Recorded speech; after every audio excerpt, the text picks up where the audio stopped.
Hi, everyone. I'm Dr. Stephen Hussey. I'm a chiropractor and a functional medicine practitioner. I've been helping people with their health through ketogenic diets for probably the last 3-4 years now. And I myself have been on a ketogenic diet for probably 6 or 7 years.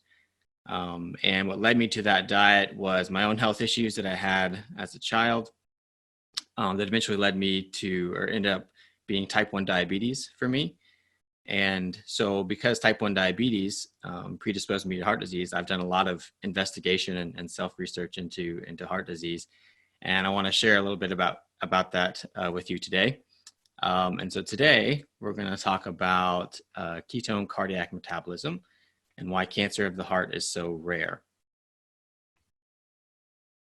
So my disclosures are that I have a website called resourcehealth.com. And I sell some courses on there, as well as my book, The Health Evolution, and that I have a low-carb diet bias. I wouldn't call it low-carb diet bias. I'd say more of a ketone bias. I think there's benefit to having ketones around for sure, and you're going to see why. So here's some stats about heart cancer. So heart cancer is one of the rarest cancers there is, and I found that very interesting and wanted to know why. And so the vast majority of tumors originating in the heart are benign, meaning that they're not malignant, they're benign tumors. And so these are tumors that originate in the heart because it's very rare, as we'll see, for tumors to originate in the heart. One study looked at 12,000 different heart cancer cases, and only 7 of them were primary cardiac tumors, meaning only 7 of them originated in the heart itself. There's one cardiac surgeon named Dr. Robert Cusumano, and he's kind of made a name for himself for being a cardiac cancer surgeon. And so he gets referred a lot of these heart cancer patients, and he only sees about 12 cases a year. So that kind of tells you how rare they are. Primary cardiac tumors are 0.3 to 0.7% of all cardiac tumors. So again, just showing how rare it is for a cancer to originate in the heart itself, and that metastasis from other tumors is 30 times more likely. So most of the cancer we see in the heart is metastasis from other sites. The cancer started somewhere else and wound up in the heart later. However, when cancer in the heart is malignant, the survival rate at 9 to 12 months is only 10%. So they are pretty serious cancers when they do occur. And so why does this happen? I was very curious, or why does it not happen, I guess. I was very curious to figure this out. And so I think there are 2 reasons, and one of them is more metabolic in nature, and it has to do with the fact that the heart loves fatty acids and ketones. And another one, I call it more like physics in nature, and it has to do with, the formation of gels and in our cells, electromagnetism. Today, I'm going to focus on the metabolic one. I don't really have time to go into both, but maybe we'll see me at KetoCon next year and I'll do the next one. I don't know. But today we're going to focus on the metabolic reasons why I think heart cancer is rare. So to understand this, we have to start with understanding of the metabolic theory of cancer, which is something that originated with Otto Warburg, I believe back in the 1930s and 40s, and has been more recently looked into by Thomas Seyfried and his team up in Massachusetts, I believe.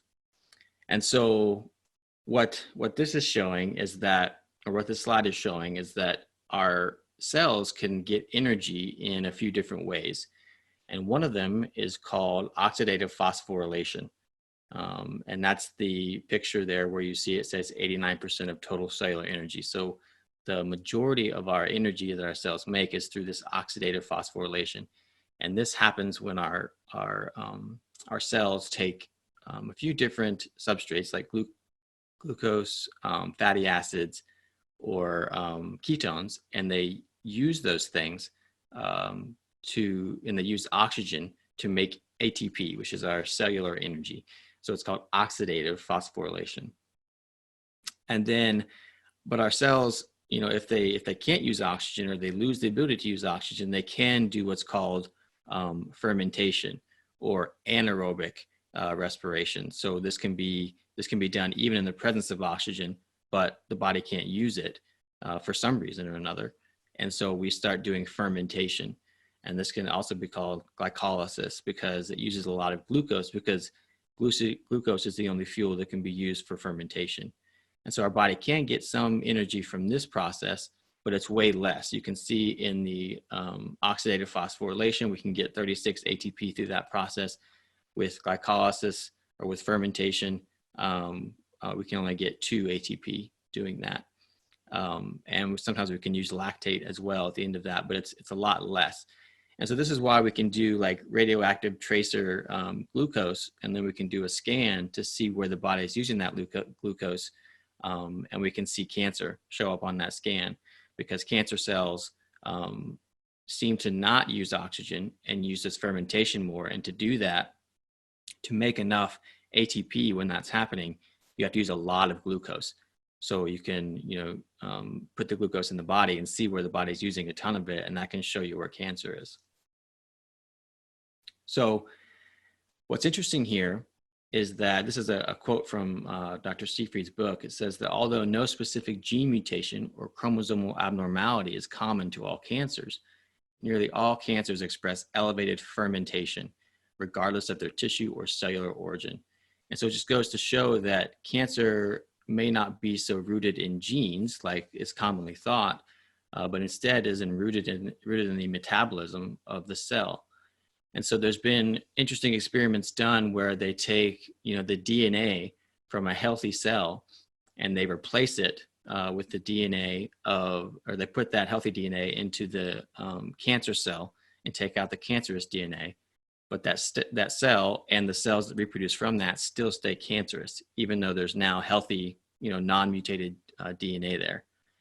And vice versa, they can take, the DNA from this cancerous cell, this mutated DNA, and put it into a healthy cell, and that cell stays healthy. And the cells that reproduce from that healthy cell stay healthy as well. So it suggests that the underlying mechanisms of cancer are rooted in the cytoplasm and what's happening in the cytoplasm. And what happens in the cytoplasm is where our cells make energy. So pretty interesting stuff there. Now, the question is, or it seems that whatever happens that causes the cell to go away from oxidative phosphorylation back to or into fermentation doesn't happen too often in the heart. And so we need to ask ourselves, why does this not happen often in heart tissue? Why is it common in other places in the body, but not in the heart tissue? And to understand that, I think first we need to look at some information about heart attacks. So the first thing to remember is that cancer is when it seems to be, we observe that cancer is when the cell goes from oxidative phosphorylation to fermentation and relies on that for fuel. And so that's the first thing to remember. The second thing to remember is going to be about heart attacks. So there are a certain percentage of heart attacks that happen with no blockage or stenosis of an artery. And they're called MINOCAs, myocardial infarction with non-obstructed coronary arteries. And it's estimated, I haven't really been able to find exact statistics on this. I don't know that it's really tracked, but it's estimated that 5 to 20% of heart attacks get an angiogram that will show no obstructive coronary artery disease, meaning there was no blockage or stenosis of the artery, yet this person had a heart attack. And so this is more common in women than in men, and affects up to 187,000 people in the United States each year. So this was also something that I was very curious about and why this kind of happened. So I found some work done by an Italian coronary artery pathologist named Giorgio Beraldi. And he did what's called these plastic cast studies. And what he did was he did autopsies on probably thousands of hearts during his career. And from some of them, he would take the heart and he would inject the arterial system of the heart with a plastic solution like a neoprene or a latex solution. And he would wait for that to harden. and then he would dissolve away the rest of the tissue with hydrochloric acid. And what he was left with was this, perfect arterial system. And you see this kind of stuff at like Body World exhibits, if you've ever been to those things, or the Animal Inside Out exhibits. This is something that they do. But what he found was that anywhere in 100% of the cases in the study that he did, I think he did like 208 hearts, in 100% of the cases where there was a more than 70% stenosis of the artery, the body had built a collateral system of arteries around it that fully compensated that stenosis. And so it's almost like it had done its own bypass surgery, but it did it by itself. And it said that there was anywhere from 5 to 33 different collateral arteries, depending on the extent of the stenosis. So it kind of suggests that maybe the stenosis of these arteries aren't as important as we think, if he found this in 100% of the cases where this happened. Also, he found some interesting things because he didn't just study heart attack victims. He took hearts for people who died of accidents or other causes and had no history of heart disease. And he found that in many of the cases where people died of an accident, they had a high prevalence of severely narrowed arteries. They had stenosis, yet they had no symptoms of heart disease or anything. And then another curious thing he found is that sometimes, when he looked at hearts with heart attack victims, the hearts of heart attack victims, he found that there was stenosis or narrowing or blockages and things like that, but they happened in different places than where the heart attack happened. So you can see here in this picture, the arrow is pointing out up where there's a stenosis, yet the heart attack happened down there at the bottom of the heart. So it just goes to show that this, blockages definitely happen and they can cause heart attacks, but there's some mysteries as to how they can happen without a blockage, or some of these findings that Beraldi found. And so what can cause a heart attack without a blockage? That's the main theory. So what else can do it? And I think to figure that out, we have to look at 3 imbalances in the body that happen or that can occur. And when they occur together, it can predispose us to what I call metabolic heart attacks. And so one of them is that the heart really prefers fatty acids and ketones for fuel. So here we have research suggesting that fatty acid oxidation makes up about 70% of the ATP that your heart produces. And if we add ketones to the mix, the heart becomes 28% more efficient. And so it really prefers these things. And if we don't eat in a way or provide our heart with these things, that can prove a pretty bad situation, as we're going to see. Another imbalance I want to talk about is oxidative stress. And I call this an electron-hungry process because oxidative stress is what happens when we get a lot of free radicals in our body through various mechanisms. And these free radicals are very electron-hungry. They have an unpaired electron and they really want to be paired. And so since they really want to be paired, they'll steal an electron from anywhere. So these free radicals are naturally made in the process of burning any fuel. I kind of think of it as like the exhaust. When we want to burn energy, we make a waste product like the exhaust of a car, and that's what these free radicals are. They are normally neutralized by endogenous antioxidants like glutathione. These are things that we make inside our body that our liver makes, or superoxide dismutase. These are things that are supposed to take care of free radicals. However, if we don't have enough of those, or we have too many free radicals, we can get an imbalance, and that's called oxidative stress.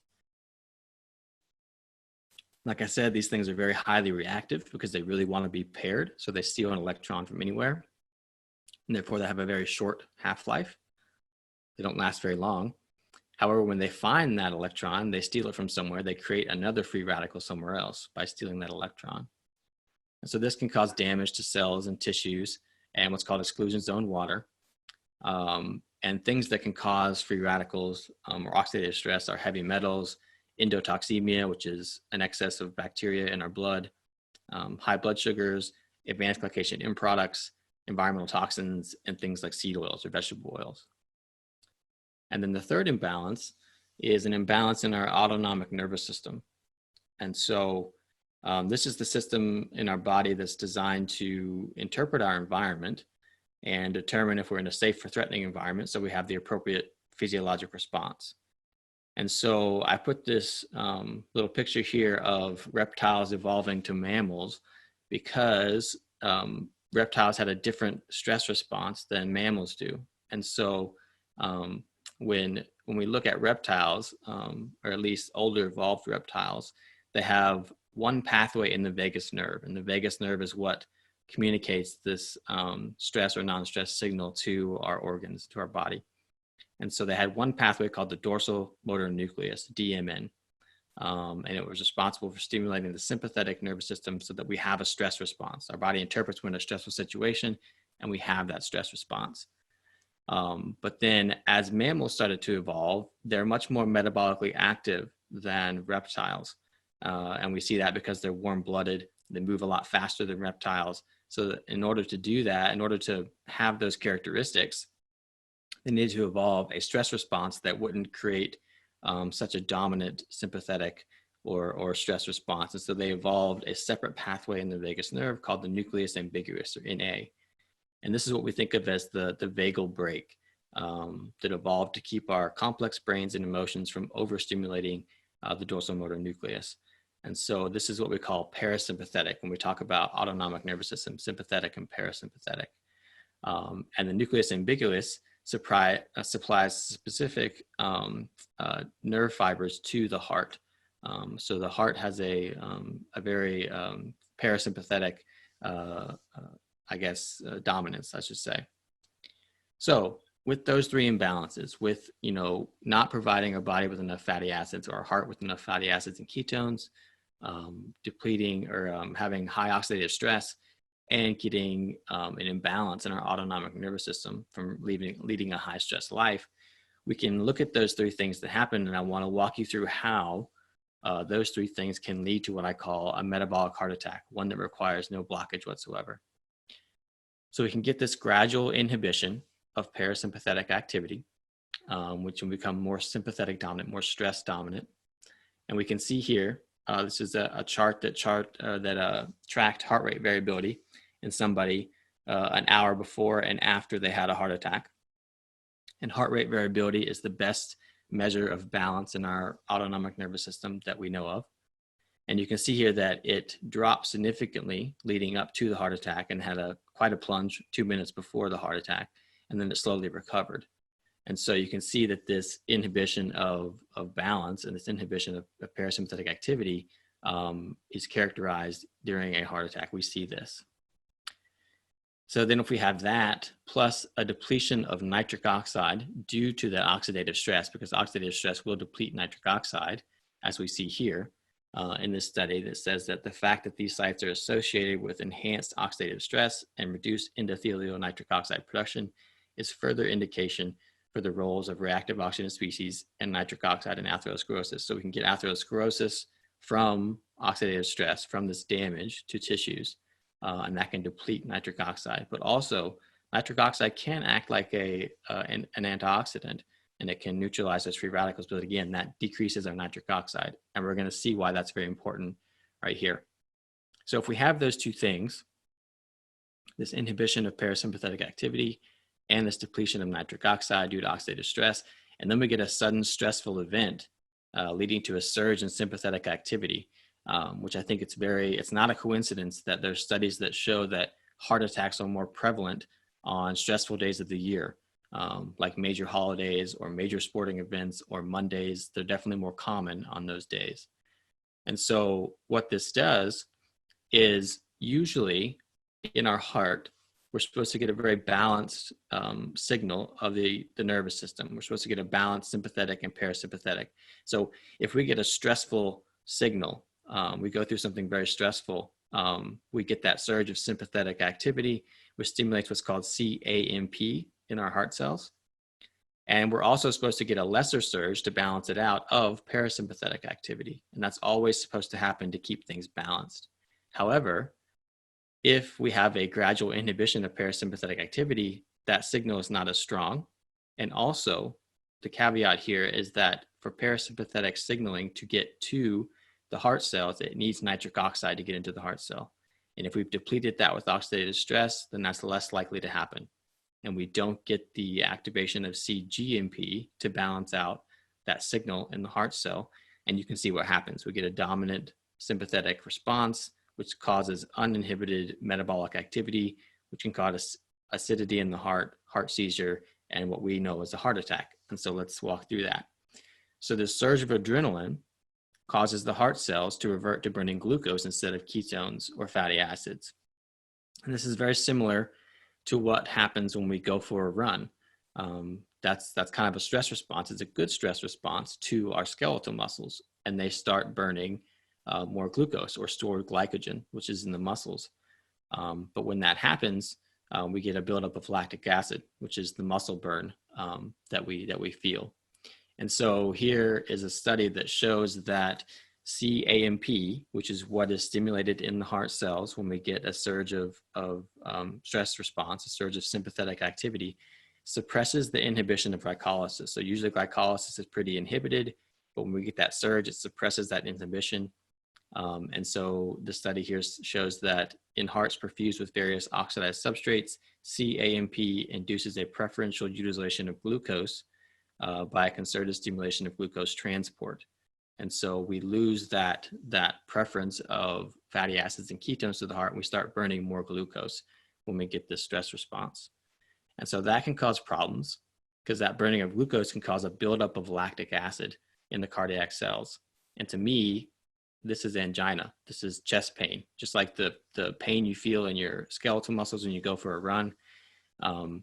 You get a buildup of lactic acid in the heart cells. And this study here shows that in this situation, the production of lactate is increased 8 times in those cells. Now, with our skeletal muscles, when we go for a run, we can just stop running if it gets to hurt too bad. But this buildup of lactic acid in the heart just can't stop beating. And so when we get this buildup of lactic acid, that does 2 things. That prevents calcium from entering the cells, and calcium are what muscle cells use for contraction. And so here we have a few studies that show that when you interfere with calcium absorption or calcium utilization in cardiac muscle cells, that all kinds of things go wrong. We get arrhythmias and chest pains and things like that. And then also what we get is that buildup of lactic acid can also change the pressure. So usually the pressure from the arteries is greater going into the cells, so the blood gets into the cells. But when we get this buildup of lactic acid, that changes the pressure gradient, and we get what's called paradoxical bulging. And this happens when the pressure now is greater in the heart cells and the heart tissue itself, and that creates a situation where the blood from the arteries can't get into the tissue, and without blood we're going to get tissue death. And so those things together cause localized edema, dysfunctional cell walls, and necrosis, or what we know as a heart attack. And all this happens due to certain imbalances that can occur in our lives, and no blockage was necessary. So to me, this kind of explains how we can get a heart attack and then do an autopsy and see no blockage, or even see no blockage on angiograms and things like that. Now, what I want to point out now, in drawing this back to heart cancer, is that we just described 2 different paths to what I call aerobic fermentation. So this is fermentation happening even though oxygen is present. So for some reason, the cell loses the ability to use that oxygen and has to go into fermentation even though it's there.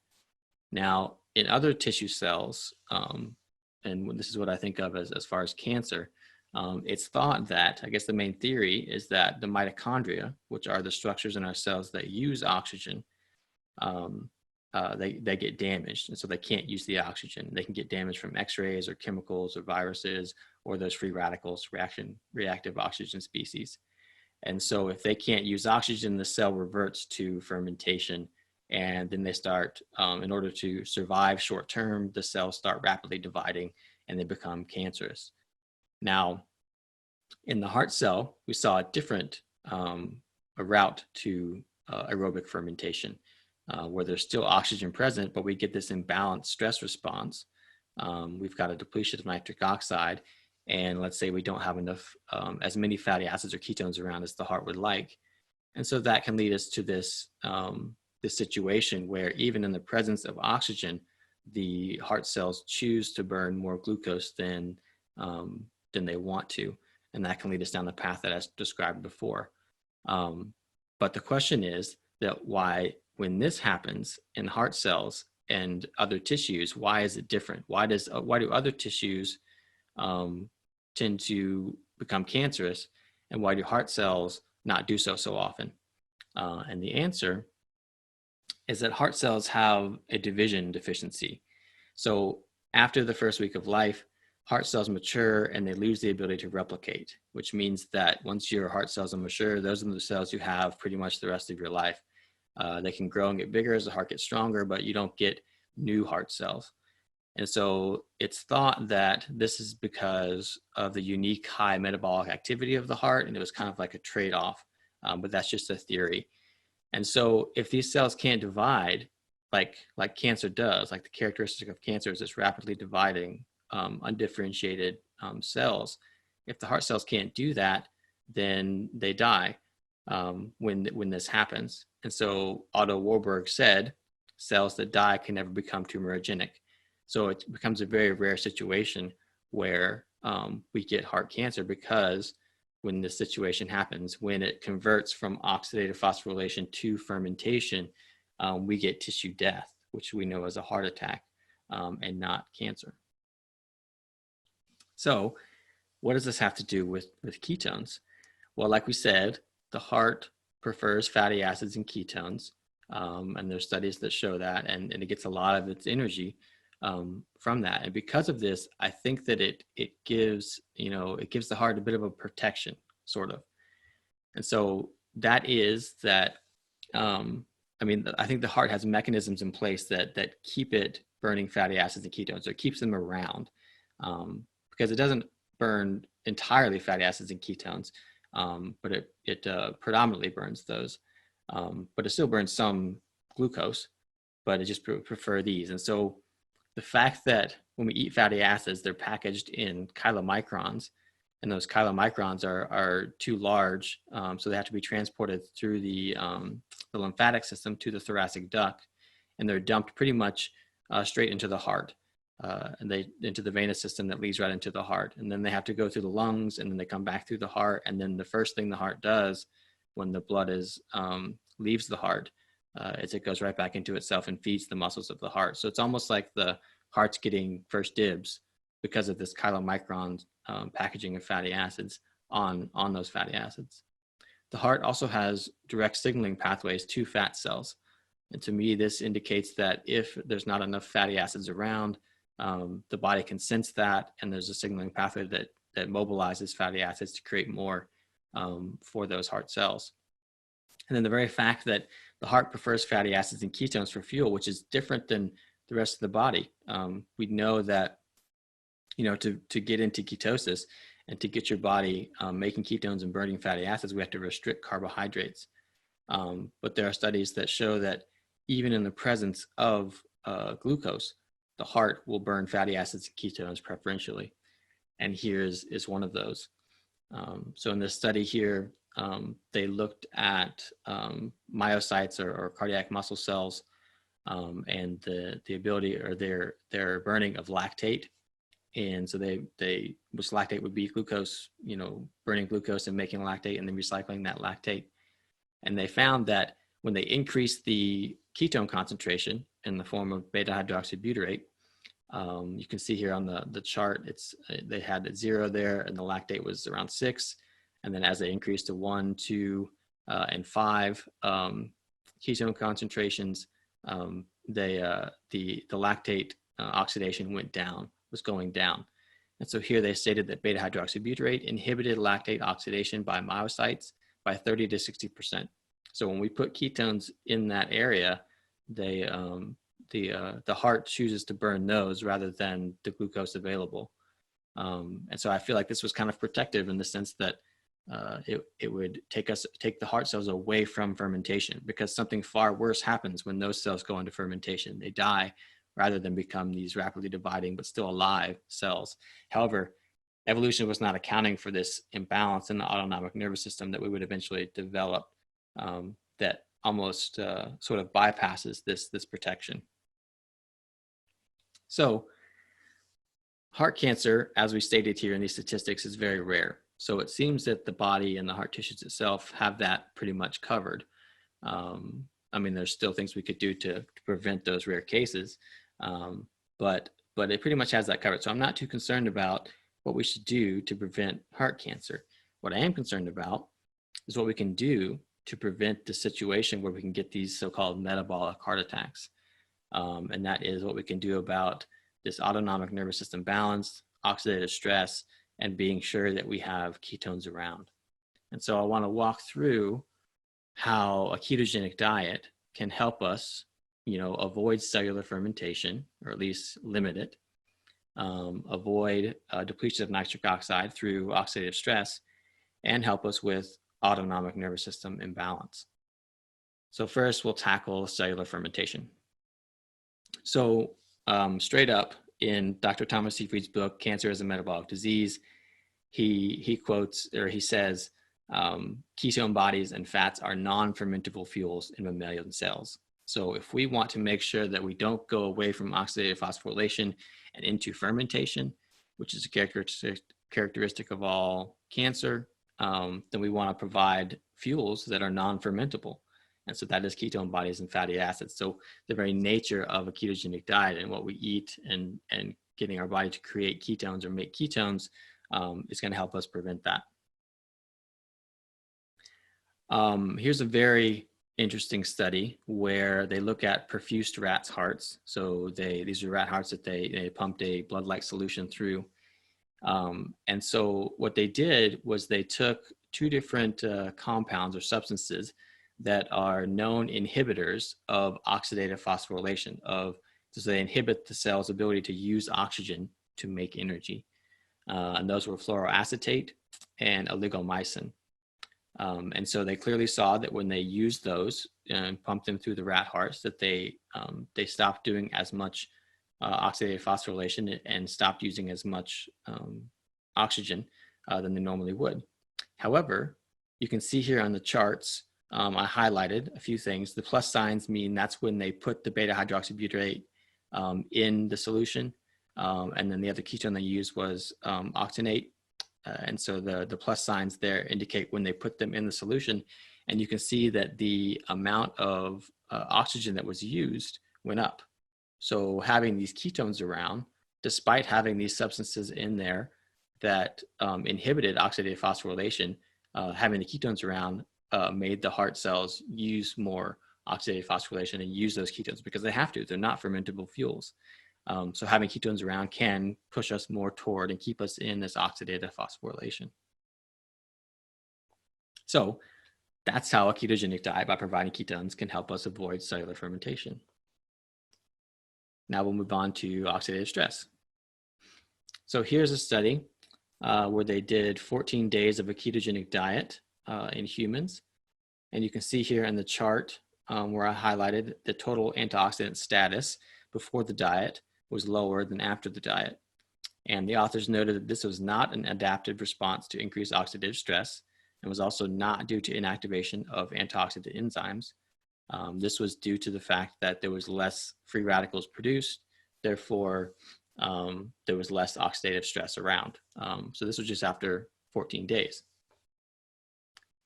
And this study here was done in mice. And I just put this here because it shows that in this study, they measured nitric oxide specifically in an area of the brain. And so they said in the hippocampus at day 28 of the respective diet treatments, the content of nitric oxide in the ketogenic diet fed mice was higher than that of the normal diet fed mice. So this could be that the arteries were healthier and producing more nitric oxide. It could be that there was less free radicals around that the nitric oxide was having to neutralize. Either way, we got higher nitric oxide levels on this ketogenic diet in these mice. So that can show us how a ketogenic diet can help us avoid depletion of nitric oxide through oxidative stress. And then, you know, I was pretty sure that I would find research on the first two in ketogenic diets, but I was pretty amazed to find some research on the last one and how a ketogenic diet can help us balance our autonomic nervous system. And so there are many, many things that help us balance this. It's not just a ketogenic diet. So I've listed quite a few of them here, but there are even more. But I do want to focus on how a ketogenic diet does this. So one of the ways is that we hear a lot about this omega-3 fatty acids and how beneficial they are to us. And in reality, I mean, they are very beneficial, but in reality, the bigger problem is that there's too many omega-6s from the vegetable oils and things like that. So that creates an imbalance. We really want a good ratio. So rather than, you know, take a bunch of omega-3s in the form of a supplement, we should decrease the amount of omega-6s that we're consuming. And that's how we get a better ratio. But this study here shows that that when they supplemented with omega-3s and they brought up that omega-3 average, or that omega-3 ratio to omega-6s, that it led to balance in our autonomic nervous system. So here it says several studies have suggested that omega-3 fatty acid supplementation leads to increased heart rate variability, which, remember, is the best balance, or the best measure of balance in our autonomic nervous system.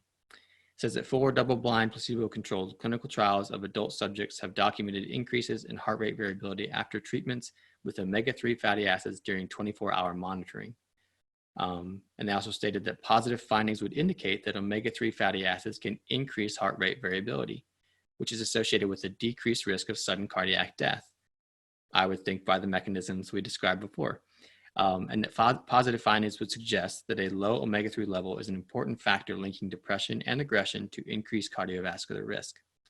And so a ketogenic diet is usually much higher in omega-3 fats because we're eating higher quality fats, you know, from grass-fed sources, and we're just eating more fats in general. And this has been shown to help balance our autonomic nervous system. And this is my favorite study that I'm going to share with you.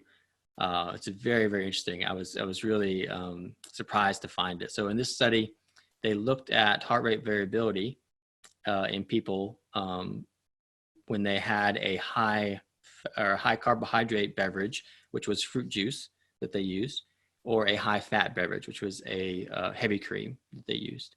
And they found, you can see here, that the baseline up there at the top of the chart, where I highlighted, that was the baseline range. You can see that no matter which one they ate, the high carbohydrate or high fat beverage, that it increased sympathetic activity.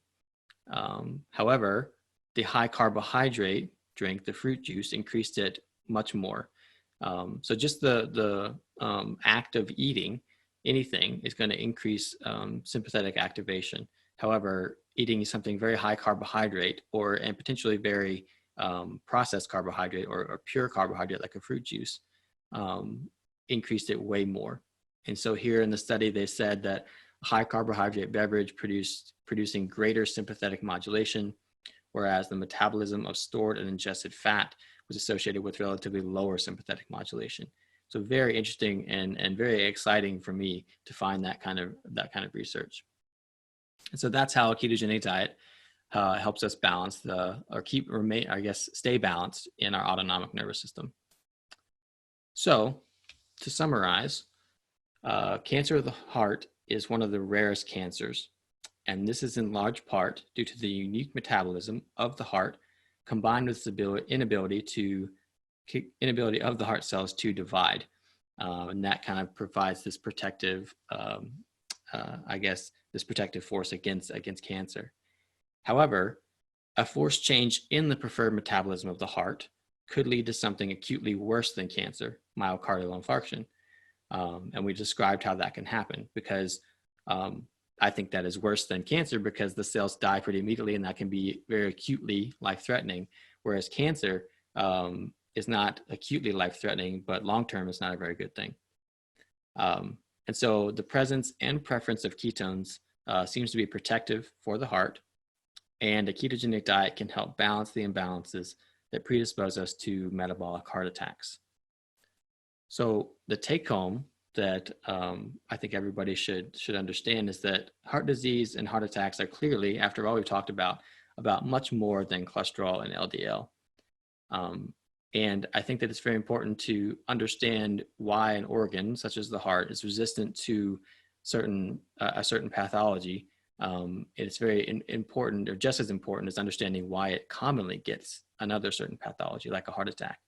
And so when we look at those things, when we look at why it's resistant to getting a certain pathology, this can give us new insights into heart metabolism, preventing heart disease, and creating overall health in general. And I think that the last take home is to eat in a way that keeps ketones around. It doesn't mean that you have to be in ketosis all the time, but I think that having ketones around, we've clearly shown, is very advantageous for the heart. And so that's the message I want to leave with there. So this is my website and my social media, where I post a lot of my findings and things on the heart. So for more information, you guys can head there. I want to thank KetoCon for allowing me to come in and share my information. And I hope that next year we have a conference and we all get to see each other in person. And thank you all for listening. Hope you enjoyed it.